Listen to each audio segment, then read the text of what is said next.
Tonight, we're going to speak about a very powerful topic. We know the pasuk tells us, "Lo yisasu ovel b'mishpat, lo tiso pnei dal."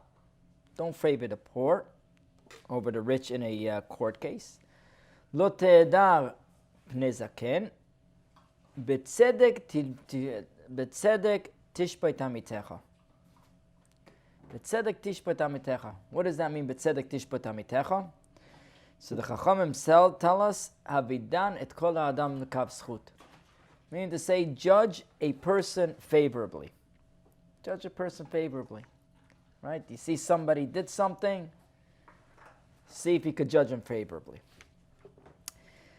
The Gemara brings down a very interesting story with Rabbi Akiva. This was before he was the famous Rabbi Akiva, before he sat and learned. So he was employed. Who was he working for? He was working for Rabbi Eliezer ben Hyrcanus. And after a number of years of work, 3 years of work, I think the Gemara tells us, after 3 years of work, Rabbi Akiva comes to Rabbi Eliezer, and he tells Rabbi Eliezer, "Pay me up. Pay me. Give me money."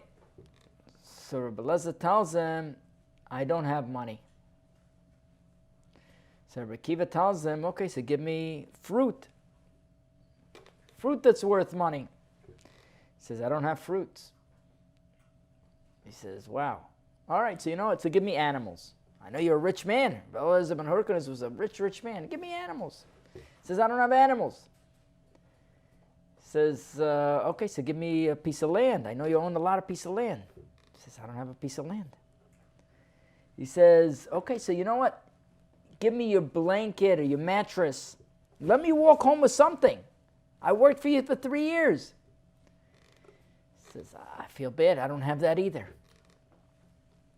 Rabbi Akiva says, "Okay, no problem." Puts on his jacket, whatever he was carrying with him, and he left. And that was it.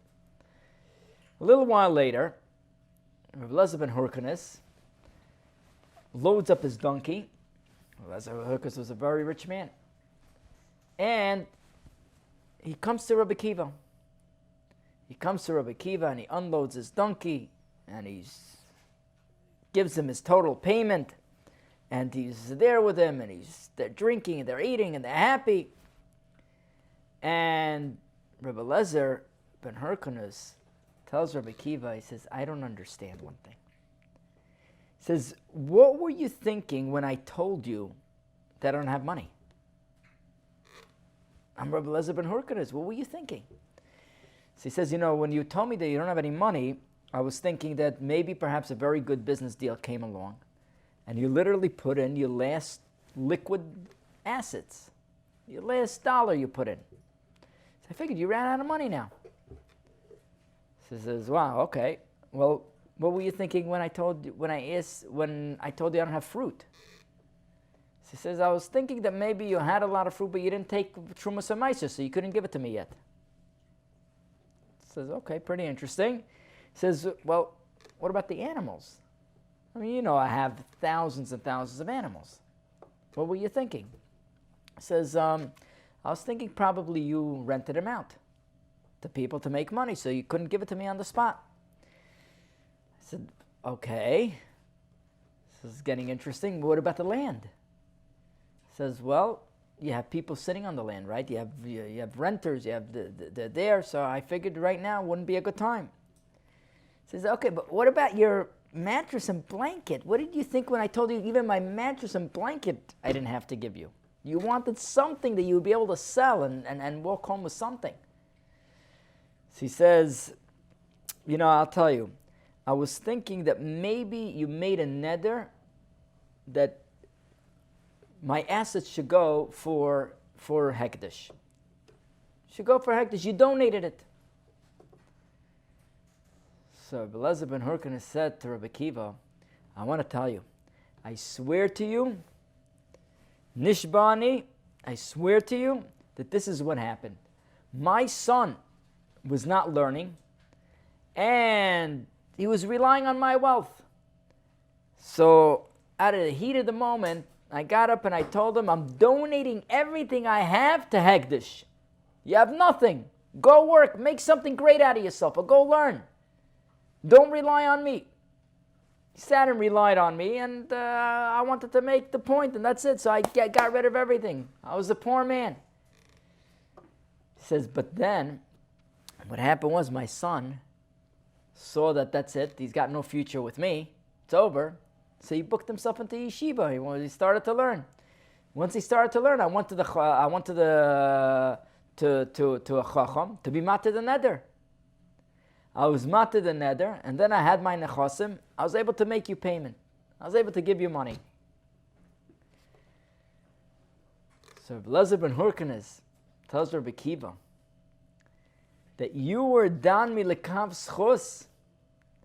In Shemayim, going forward, they should always be dan your lekav schos. They should always be dan your lekav schos. And in effect, we have to realize, what does that mean? That because I'm done somebody lekav schos in Shemayim, they judge me favorably. What does it mean to be done somebody lekav schos? You know what it means to be done somebody lekav schos? It means I don't really know what he did. I don't know why he did what he did, but he must have had a reason for it, right? So I'm judging him favorably. I don't understand it now, but he probably has a reason for it, and he means well, and this, but to the naked eye, it doesn't look good. So we down here could do this. But how does God judge somebody favorably? God can't judge somebody favorably. God knows what the guy did. God knows his intention. So how does God judge somebody favorably? Yet, Rabbi Elazar ben Hurkanez gives a bracha to Rabbi Kiva, and he tells him the same way that you judged me favorably, from now on, God should be dan you lekav schos. He should judge you favorably. How do we understand that? So we know that when a person judges somebody favorably, Gemara tells us there's two understandings to this. What actually happens when a person judges somebody else favorably? What actually happens is the guy did something wrong. We know he did something wrong, whatever it may be. And we know sometimes he keeps on doing the wrong thing again and again. But I don't want to know anything negative about this guy. I don't want to know anything negative about this guy. Being that I don't want to know anything negative about this guy, I want to only look at him in a positive light. Do I know he's doing something wrong? Yeah, of course I know. Look, I'm not a fool. I know he's doing something wrong. Right? It's clear. But I don't want to look at it. I don't want to, it's not that I have my head in the sand. I don't become a fool now. I understand what's going on, but I don't want to see anything bad in my friend. So therefore, I'm going to go out of my way to judge him favorably. I'm going to go out of my way. So therefore, HaKadosh Baruch Hu works midah keneged midah. Measure for measure. God knows the guy's doing something wrong. But God says, listen, I don't want to see. I'm not interested. I'm not interested. Because he looks at people favorably, I want to look at him favorably. That's one understanding. So therefore, as the prosecutors are coming in and telling God, look, this guy, he does this and this and this. He doesn't put on tzitzis. He doesn't daven. He comes always late. He's speaking Lashon Hara. Who knows what he's doing, right?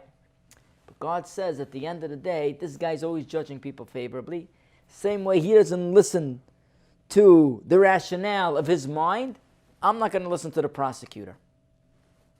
So that's one way to understand how Kadosh Baruch Hu is able to judge us favorably, even though he really knows what's really going on. Another explanation, the Gemara tells us that there's two types of guests. There's two types of guests.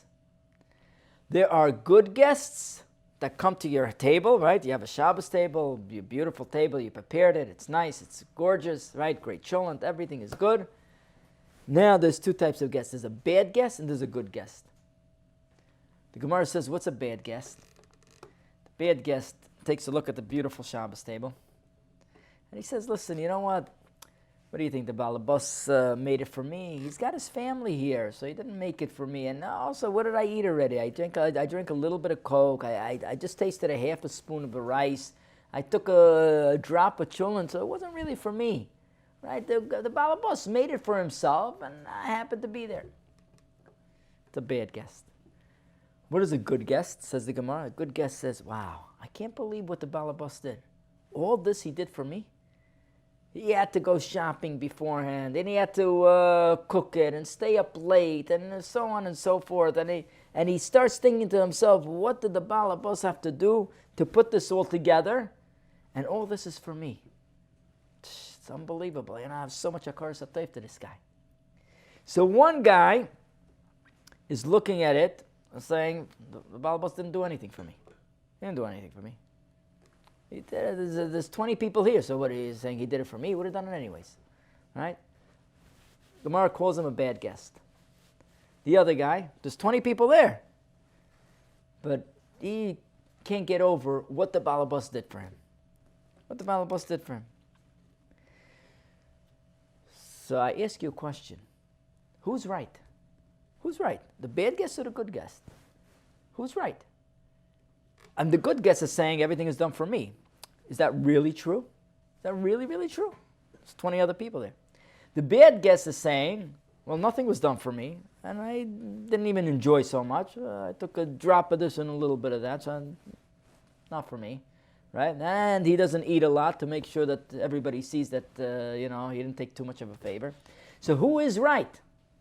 Who's the one that's actually correct over here? So in reality, it really depends on a perspective of a person. Because really the good guess and the bad guess are not really wrong or right. They're not really wrong or right.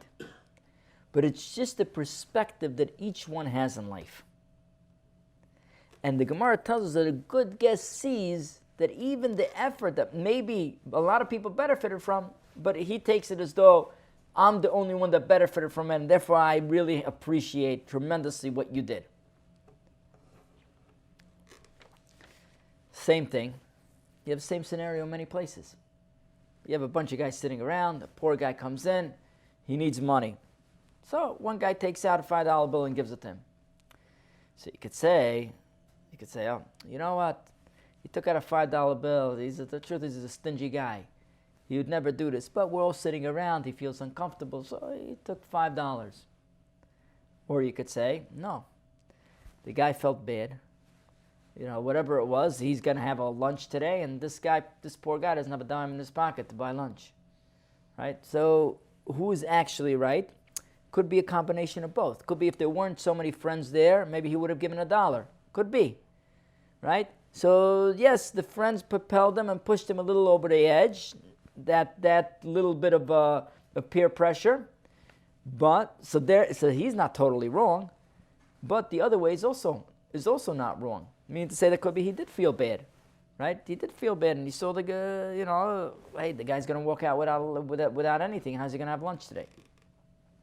So meaning to say, it's how you look at what's happening.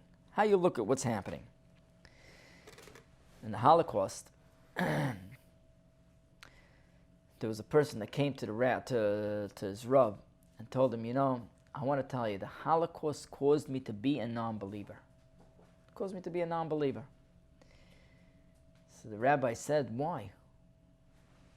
What is it about the Holocaust? I understand it was a horrible time, but zero in. What are you talking about? What are you referring to? So he says, I want to tell you, I was in the concentration camp. And there was one guy that had a sitter. And this guy that had a sitter, you wouldn't believe. He would only give his sitter to somebody that would give him that day's rations. His food. He says, could you imagine? These people looked like bones. And he would demand for them their piece of bread so they could daven. He says, when I saw this, And this guy was a frum guy that had the siddur. He says, when I saw this, I want to have nothing with Judaism. So the rabbi asked him, he says, wow, that's interesting. He says, how many people did this? How many people would give their bread away? He says, Rabbi, I'll tell you, a lot of people. He says, you know, your story, which turned you off, gives me goosebumps. It gives me such chizuk. It gives me such strength. It gives me that dynamic ability to just, it propels me forward. He says, why? He says, a Jew who's suffering so bad is willing to give his last piece of bread away so he could connect to his Father in heaven? That's the Jewish neshama. He'll give his last bit away so he can connect to his Father in heaven. Wow! Unbelievable! When do I ever give my last piece of bread away so I can connect to my Father in heaven? He says, your story that turns you off turns me on. I realize how far I am. I realize how much I got to go. So it's all about the perspective, all about the glasses that we wear. How do we look at the story? Do we look at it from the guy who owns the siddur, or do we look at it from the guy who owns the bread? If you look at it from the guy who owns the bread, you say, wow, look at these Jews. They're willing to skip their last meal. They're willing to skip their only meal a day so they could connect. They could have that spiritual meal. They could connect with their Father in heaven. That's the idea of betzedek tishpot amitecha. Judge your friend favorably, meaning to say, put the right spectacles on. When you put the right spectacles on, when you see something the right way, then everything becomes different. The same thing with a spouse. A lot of times I talk to a husband and wife. The husband will tell me, or the wife will tell me, listen, you know, this is the problem. He's always late, and you know, I tell him to fix this, he doesn't do it. It takes him months. But I do have to say that, you know, he always brings in money to the house, and he sits with the kids. He's a very good father. Okay. So what do you choose to look at? What do you choose to highlight now? Which part? You want somebody perfect? It doesn't exist. Your job is to highlight the right things. And in the spouse, this is especially important. But tzedek tishpot amitecha. We always have to judge our wives favorably, because we begin to think about the list of what our wives do. It's endless. Yes, we could nitpick here, and it takes her a half hour to always get out of the house with the shaitel and the makeup. It drives me nuts. Okay, but she makes supper for you last night, right? Did she feed your kids? Okay. All right, so it takes a half hour. Chavos HaLevavos writes a story where he passed by a dead carcass. And as he passed by the dead carcass, so everybody was saying, wow, what a smelly thing. Oh, the stench was terrible. And the rabbi said, wow, look at the beautiful teeth that the animal has. He was trying to tell him something. He's trying to tell him that you see this dead carcass? Who's all around it? Flies. Because flies are going to focus on the smelliest part. Flies are going to focus on the feces and on the open wounds and on the... A person has to know that in life I can't be a fly. I can't focus on the bad things. When I focus on the bad things, basically I'm a fly. And I'm doing something that's really, that a tiny animal is supposed to do, not me. My job as a human being is to focus on the good. And it's a job. It's not easy. It's a job. That means that you erase the bad, and that's it. As one person said, smart man, says, before I got married, I used both of my eyes. Once I got married, I always shut one. I closed one eye. Why? The eye that sees the negative, I closed. That was it. And therefore, a person has to remember, I cannot be a fly. If I'm going to look and accentuate on the negativity, I'm a fly that comes to all the bad odors, to the smelliest parts, to the wounds, to the... I got to be better than that.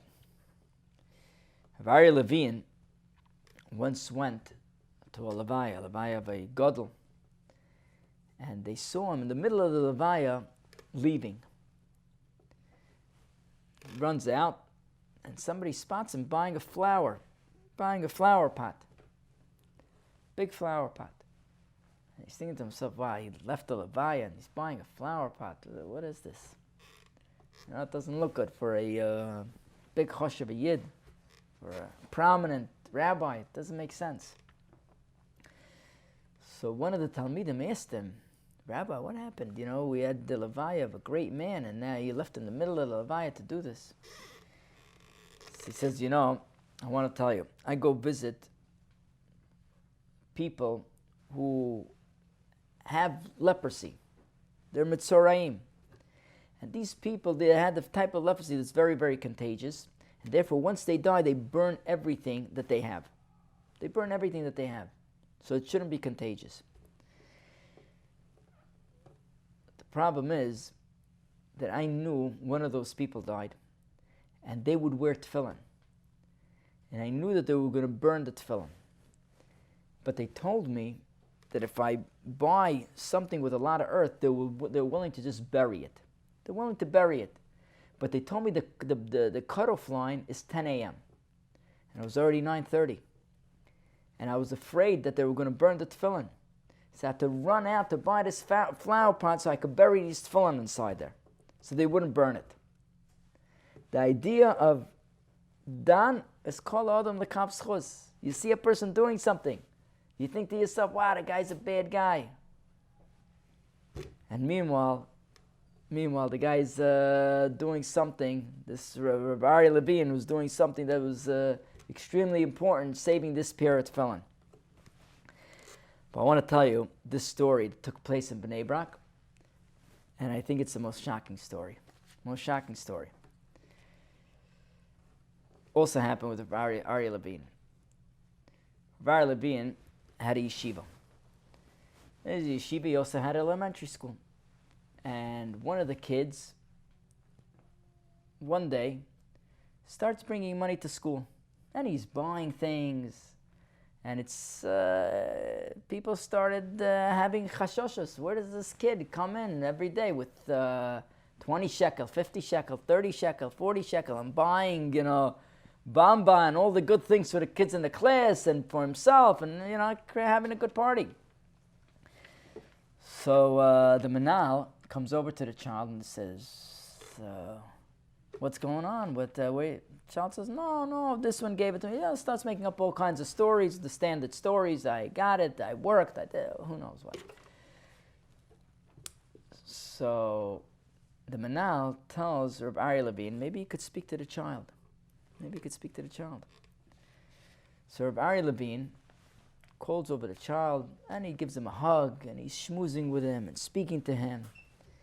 And after he gains his trust, after a number of times, so the child tells him, well, I'll tell you the truth, I know my father hides the money, and every night I take a little bit.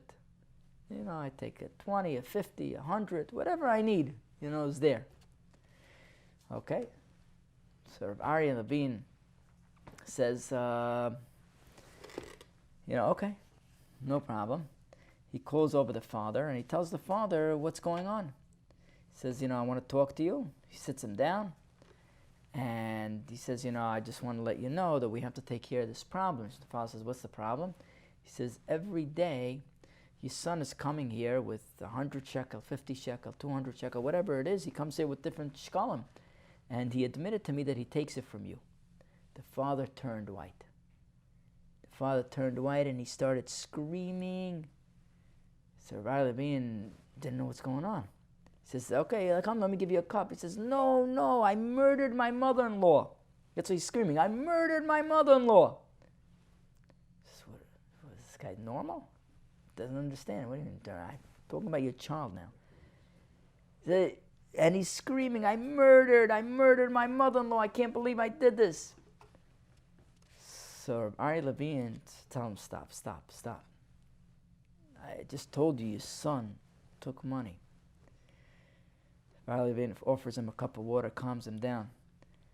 He says, Rabbi, I have to tell you, I don't know what to do now. He says, for a number of weeks this has been going on. Money's been missing. My mother-in-law lives with us. So I started to tell her in a nice way, I know that you're taking money. I know you're taking money, and I see every day, I put it there, you still get to it. I put it over there, you still get to it. And every day I see 100 shekel, 50 shekel, I see it's missing. And my mother-in-law tells me, no, I'm not taking anything. Finally, it got to a point where we had such a fight in the house that I told my wife, it's either my mother-in-law or me. I'm not staying here with a thief. I'm not. And he's like already all mad and screaming at her. I know you took it, just admit it and that's it. He says, I didn't touch your money. And back and forth, and finally they decided that they're going to put her in an old age home. They're going to put her in an old age home. He says, Rabbi, I packed her up. I was so mad at her. It's not only she wouldn't admit, I packed her up, I put her in the nursing home. The next morning she died. He says, I don't know what to do now.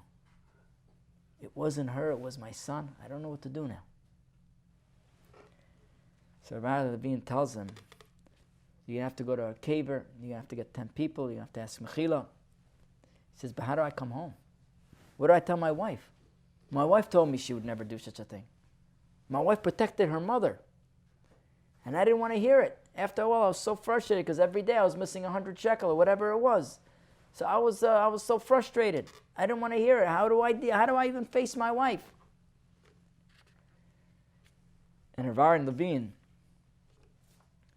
brought the wife over, spoke to her. Took a little bit of time. He made shalom bayis over there. But the idea is, b'tzedek tishboi tamitecha. You have to be so careful. We don't know. Sometimes we can murder somebody. Why? Because we didn't judge him favorably. There was an individual that used to come late to shul. And he used to finish early. He used to come late and get out early. So he was the last one to come and the first one to leave. And this would happen many times until finally the rabbi got it, pulls his hairs out every time the same guy's doing it. He's always in a rush. Rush in and rush out. So the rabbi approaches him and says, Rabbi Yid, my dear friend, well, what's going on? Every day there's an emergency. You can't come in on time and leave on time. So he tells him, Rabbi, I want to tell you. Unfortunately, a number of weeks ago, my wife had a stroke. And the neighbor gives me 25 minutes exactly to go and come back. So I rush, I put on tefillin, I leave. Because I have 25 minutes, I can't leave my wife alone. She can't move. The idea again of b'tzedek tishboi tamitecha. How to be so careful because we don't know. But at the end of the day, if we're willing to train ourselves not to look negative on somebody else, HaKadosh Baruch Hu says, I'm not either going to look negative. It's like the good guest, bad guest. Who's right? It's in the middle somewhere, right? But you could choose to be that good guest. HaKadosh Baruch Hu says, I'm going to be the good guest in your life. I'm going to be that good guest. Because that's the way you were. You were that good guest. I'm going to be that good guest. Or a person could choose to accentuate every negative thing. And if a person chooses to accentuate every negative thing, it's like a disease. You see people that are always upset, that are always pointing out the negative, and it doesn't end because it's always that way. It's always that way by certain people. And certain people, no, they go through life and they're happy. Everybody's good. Right? And as HaKadosh Baruch Hu says, David HaMelech says, Hashem tzilcha al yad yaminecha. HaKadosh Baruch Hu is your shadow. What does that mean? He's your shadow? What does a shadow do? Shadow does whatever I do. Whatever I do, my shadow is going to do. Hashem tzilcha al yad yaminecha, Hashem is going to be your shadow. If you're the type of person that sees everything good, HaKadosh Baruch Hu will see everything good about us.